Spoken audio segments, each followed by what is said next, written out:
Auburn game, though, like, I don't know what Hugh Freeze team's coming into Fayetteville. And the other thing about that game is, like, the road team lately has kind of kicked the home team's butt. Yeah.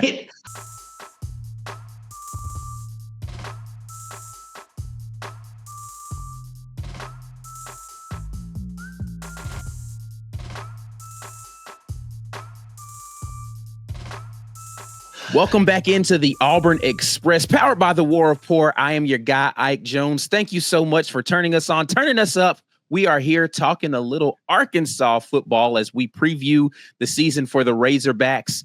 I've got Tye Richardson in here. He's going to give us the scoop because your guy Ike Jones does not know what he's talking about when it comes to things involving the Arkansas Razorbacks. But Tye, thank you so much for joining the program today. Yeah, I feel like I should put my Arkansas hover helmet behind me, Ike, since you got the Auburn one there. I feel like I should match up. I've got two of those things. One is in my room. The other one's at the radio station. It's one of my favorite, college helmet devices out there. It's the best, man. Yeah, once I got the hover helmet, I knew it was going to be a permanent fixture in the background of videos going forward. I don't care what I'm talking about. I've got the Auburn helmet back there spinning, mesmerizing people as we talk. But speaking of being mesmerized, are the fans in Arkansas mesmerized with what they anticipate to be the results for the Arkansas Razorbacks coming into the 2025 season? Just give me the mood around what you feel like the program is going to be before we get into the specifics of players and such. I think it's like a cautious optimism. So many things have to go right. Talen's got to play out of his mind. The offensive line has to come together for the first time in nearly 4 years. Now, you will not meet a bigger Travis Williams defender out there. And considering he's an Auburn alum, I think there's a lot of Auburn fans that love that guy. But he lost a lot. Succeed. Yeah, absolutely. Regardless of what institution he's at. I mean, he lost a lot on that D-line. Back end got some guys. I really like his linebackers. He just continues to produce in that position. Sorey, Dix, Shaw. There's some other young guys and transfers, Andrew Harris, that are seemingly coming on. But I think it's just a situation where Arkansas fans have gotten burned lately. And so it's really hard to convince a fan base, hey, this team is finally going to burst through and win 8, 9 games, because they haven't done that. Think about this, they have won they've been over 500 in SEC play one time since 2011. That was 2015, where Brett Bielema's team went 5-3. I know Auburn fans feel like they have it bad. I'm telling you, it's more painful in Fayetteville, Arkansas, when it comes to your football program than what Auburn fans have to deal with. Yeah, no, listen, I understand Arkansas has had a tough go of it. The head coach, Sam Pittman, has been feels like perennially in hot seat conversation going into the season, at least the last 2 or 3. Does it feel like the brass at Arkansas are at a put up or shut up time for Sam Pittman? Like, what's the number that he needs to get to this year to quiet that conversation down around his job security? To me, if they win 7 games in the regular season, that's a huge accomplishment. I don't know if you've glanced at the schedule, but it's awful. I'm looking at it right now. It's brutal. And listen, I'm not telling Auburn fans something they don't know, considering you have to play Alabama and Georgia every year. And this year you got lucky. They're both in Jordan-Hare Stadium. Next year you got to go to Bryant-Denny and you got to go to Sanford. I mean, that's just awful. Asking Auburn to do that every single year, considering what Kirby Smart and prior to Nick Saban, Kalen DeBoer is going to have himself a really good football team this year. So when you look at what Arkansas has to deal with, road games in Oxford, in Knoxville, in Baton Rouge, in Austin, plus you got to play to the defending national runner-up in Notre Dame. Oh, by the way, you got to play one of the best group of 5 teams in Memphis and Arkansas State. And UAB isn't even an equivalent of Arkansas State. Imagine a program inside of Alabama that hasn't played Auburn or Alabama for a century, and they've been waiting a century to do so. Well, they finally get that opportunity. If that game was played in Birmingham, it would kind of be of an equivalent. But yeah, it is a tough slate ahead. And to your initial question, I went on a wild goose chase there. 7 games, no question. 6-6 regular season, Ike. You're just putting yourself in a territory you don't want to be in if you're Sam Pittman. But at the same time, it's like you look at the schedule, it's like, where are you going to find 7 or 8 wins? That remains to be seen. It's tough, man. Like when I look at the Arkansas schedule, I was having this conversation recently. I could legitimately see Arkansas winning 3 games this year, but if it comes together, I could see them winning 8, 9 games. Like it's feasible, but it's going to be a tough road to get there. Let's talk about the pieces that have to get them there, though. And let's start on the offensive side of the football. You've got a returning quarterback in Taylen Green who was inconsistent. I think that's the word to call Taylen Green, particularly with his arm. His legs, he was fine, right? Like you let Taylen Green get loose outside of the pocket, and he's the most dangerous quarterback, I think, in America, just because of his ability to eat up yards with those long strides that he has. But he's got to work on being a little bit better in that Petrino system of hitting some of those seam routes and some of those deep shots that he had to, and he lost his big play receiver in Armstrong. What does the offense look like? Running back room is going to be completely different this year. What's that offense going to look like for Arkansas this year? It's going to look a lot different. I mean, you lose all the pass catchers they did last season. You lose Jaquindon Jackson. You lose Luke Haz. You lose Marquise Gumps, Tye Washington. I mean, there's a lot of skill position guys that fans don't know. And we're 19 days out from the season. So I think if you're Taylen Green, you hope the run game is there early. Mike Washington's the transfer from New Mexico State and Buffalo coming in. There's been nothing but positive things said about him in spring and fall. Braylon Russell apparently didn't have the best spring. They're trying to get him rolling and get him going a little bit for him to pick it up. So I think from an offensive standpoint, there's just a lot of question marks. Now, on the offensive line, you like kind of what you have. The additions, Carmona back, who's an all-SEC selection. But it's put up or shut up. Like the offensive line has supposed to be better the last 2 years. It's been bad. And that's just not something you expect from Sam Pittman. So you hope that the ground and pound game's working like it was maybe in 2021, where they were the best Power 5 rushing team in all of college football. Yeah, they definitely have the pieces to be able to improve in the run game. But again, you lose a lot of guys that were productive for you in that. You still have Taylen Green there trying to figure it out, particularly in the running back room. When you talk about their ability to throw the football this season, though, right? Like all the pass catchers, you already mentioned this, gone, right? Like all the guys you could rely on, even down to a guy like, Satania, who was, kind of a scat back slot guy, not there anymore. What does Arkansas rely on for pass catching targets for Taylen Green this year? Well, I think Omega Blake's going to be their number 1 wide receiver. He started his career in South Carolina. Now he went to Charlotte. Now he's in Fayetteville. I think he's going to be their alpha. And he's not Andrew Armstrong. Like Andrew Armstrong was the 3rd best wide receiver in the SEC behind Ryan Williams and Trey Harris. And those 2 guys are just elite in their own right. Andrew was a dog. It was just tough to be the fact that you're playing the same year as those 2.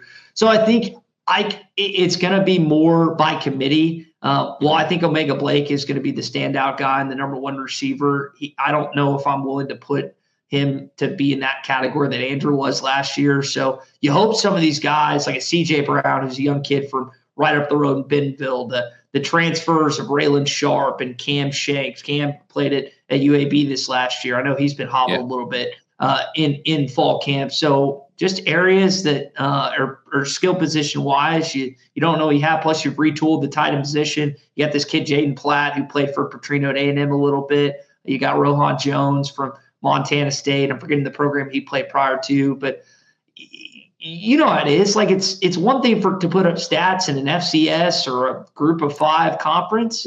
Right. This is the SEC. Like it's just different. So to say that, they're fine because they added guys, we got no idea if these guys can play. I guess we'll find out. You can't even say like after 2 weeks because they're playing Alabama, A&M, and Arkansas State. We'll find out week 3 when they go to Oxford, Mississippi. Yeah, definitely going to be a time to at least kind of work out some kinks and hopefully allow the offense to get some continuity in those first couple of games. Flipping it over to the other side, you talked a little bit about Travis Williams, of course, defensive coordinator for Arkansas. And a lot of question marks on the defense. You already highlighted the defensive line, almost a complete turnover there from the guys who were productive. The defensive backfield really was as hit and misses Taylon Green last year. As far as some games they felt like they were doing due diligence, and other games they felt lost out there. Linebacking core continues to be solid. That's Travis's wheelhouse, of course, so he's going to have those guys ready. What are you expecting from that Arkansas defense this year? I don't know if they're going to be able to get pressure with full Ike. They don't have talent in Baton Rouge or in Athens or in Tuscaloosa where you can just pin your ears back and go. They've got guys that are serviceable, but I don't think anyone on that defensive line scares you outside of maybe Cam Ball. So that's something Travis Williams has to deal with as a DC that most other defensive coordinators in this league don't. Back end wise, Miguel Mitchell, Larry Worth, they've got some younger guys that they're hoping to come on. Plenty of transfer. Caleb Wooden, who transferred from Auburn this past season. So I think it was an area last year where you're like, defensively, I don't know how they're going to take. Yes, they gave up a lot of yards, but you look at what the offense did and how terrible situations they consistently put the defense in. I mean, they got clobbered by Ole Miss. That was on T. Will and his defense.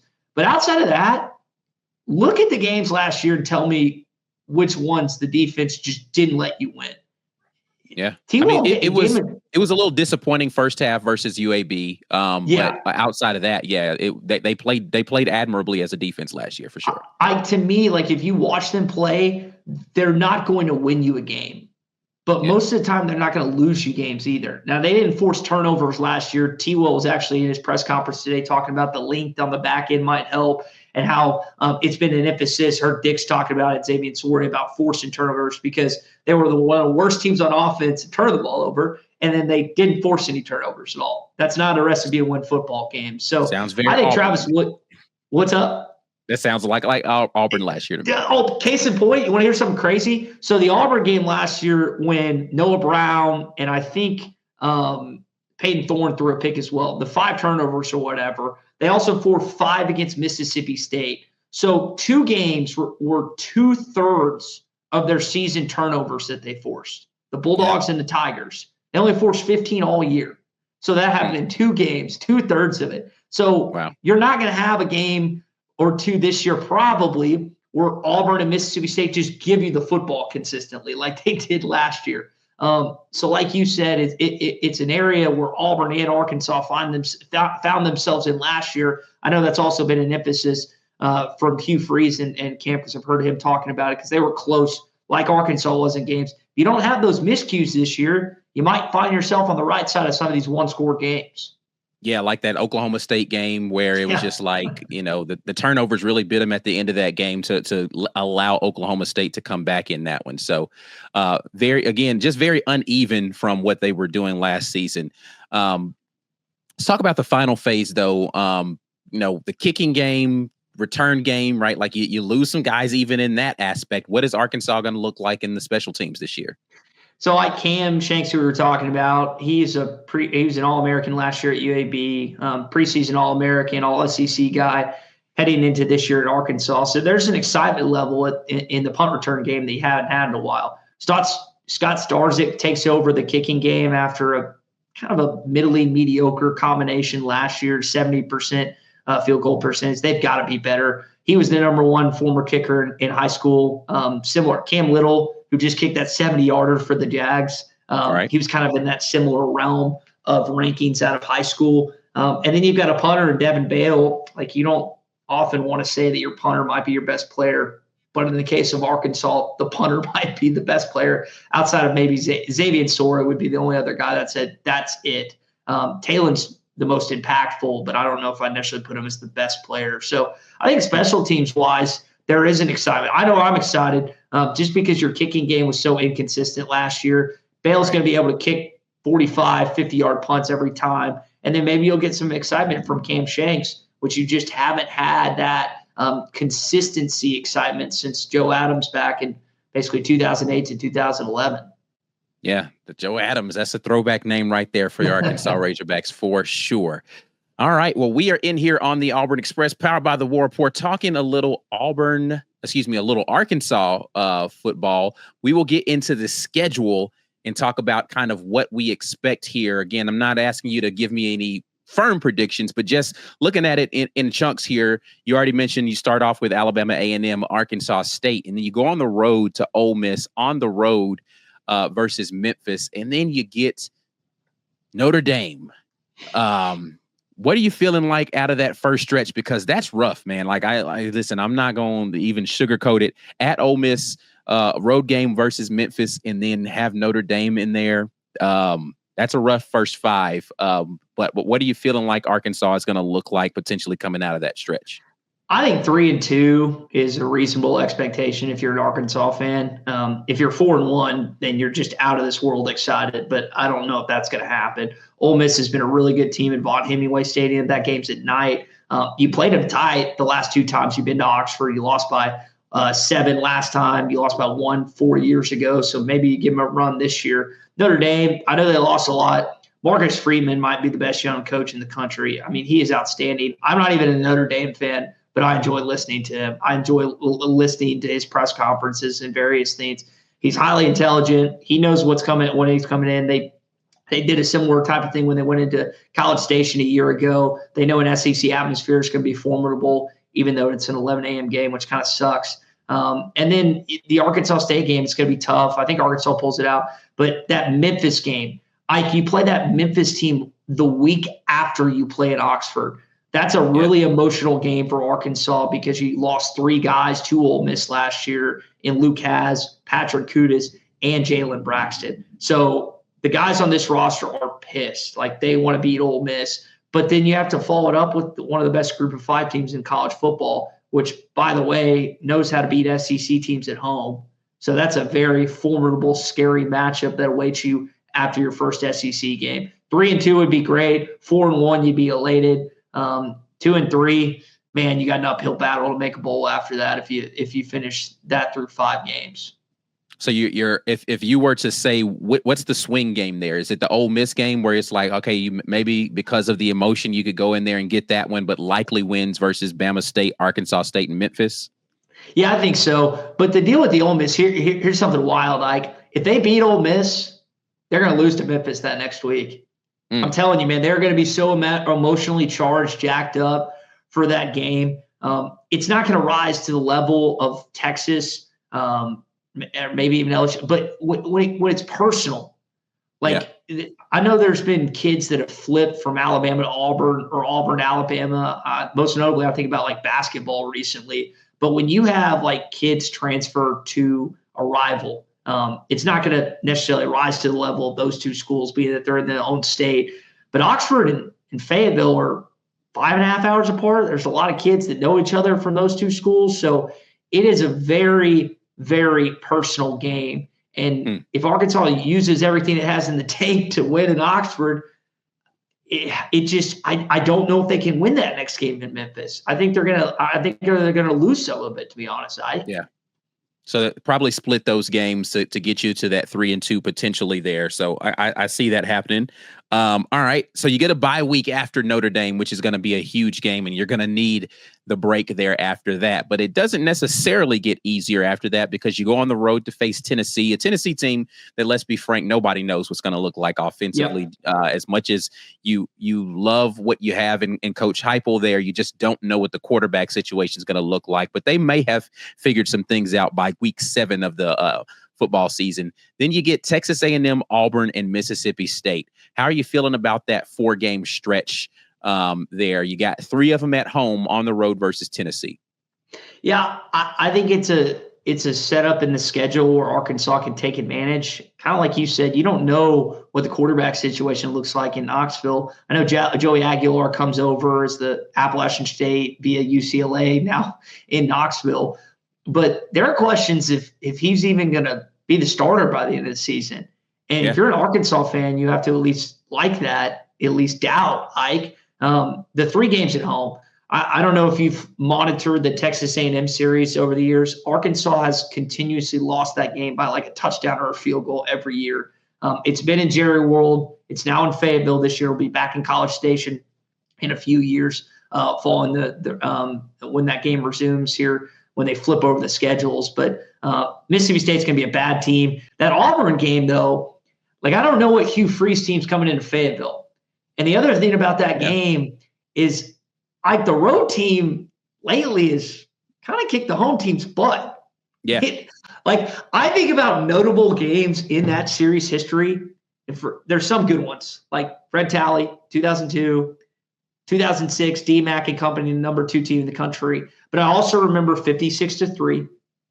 I remember some of these games where Arkansas hosted. Bo Nix 40 years ago came in and beat the brakes off of Arkansas. So for whatever reason, the road teams have some success. So it wouldn't surprise me at all if Auburn came in and won that football game this year, man. Yeah, it's been weird in the Arkansas Auburn situation for sure. Of course, Auburn had the 5 turnovers in that game last year. It doesn't feel like that is going to be likely to be the case in 2 years in a row where turnovers are going to beat you. So we're going to have to see if they can just line it up and make it happen this year.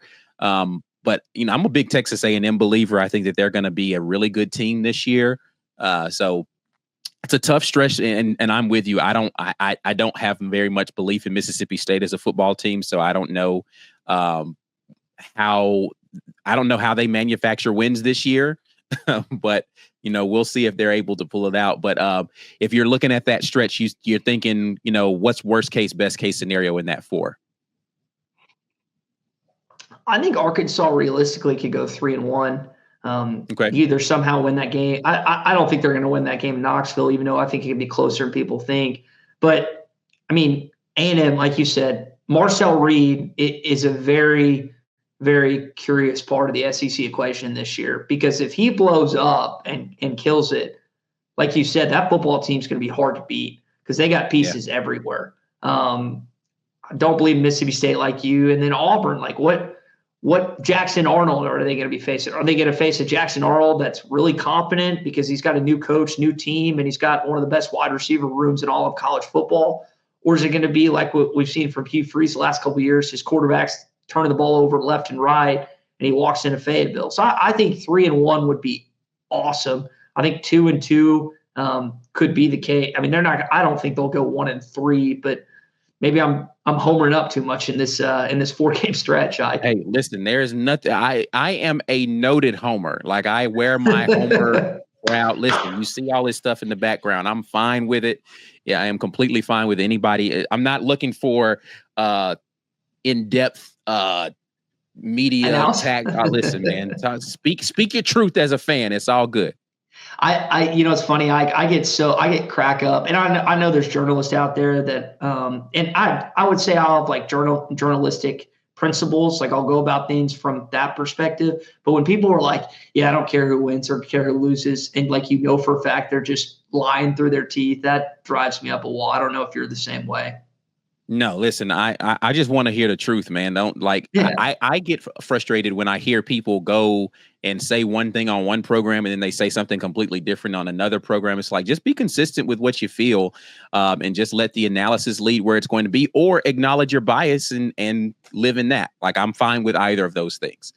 All right, final stretch here for Arkansas. You go to LSU, to Texas, and then you get Missouri at home to finalize the season.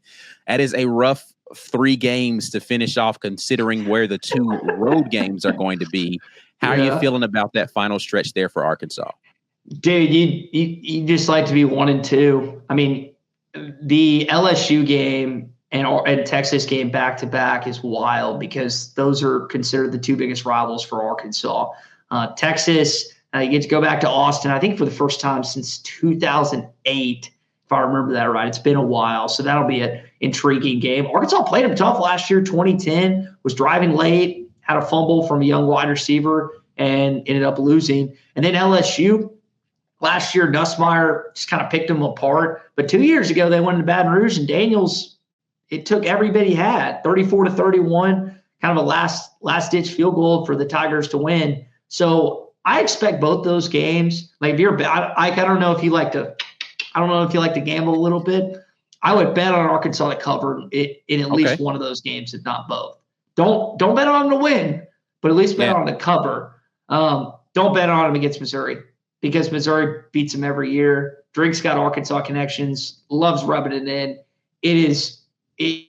outside of the A&M game, it is the most agonizing game. They lose every single year, and they'll lose in a way that you don't see coming, and yet they continuously let it slip year after year, unfortunately. Yeah, I mean, listen, Missouri is another one of those mystery teams this year where, I don't know what you're going to expect from Pribula, the transfer over from Penn State in that offense.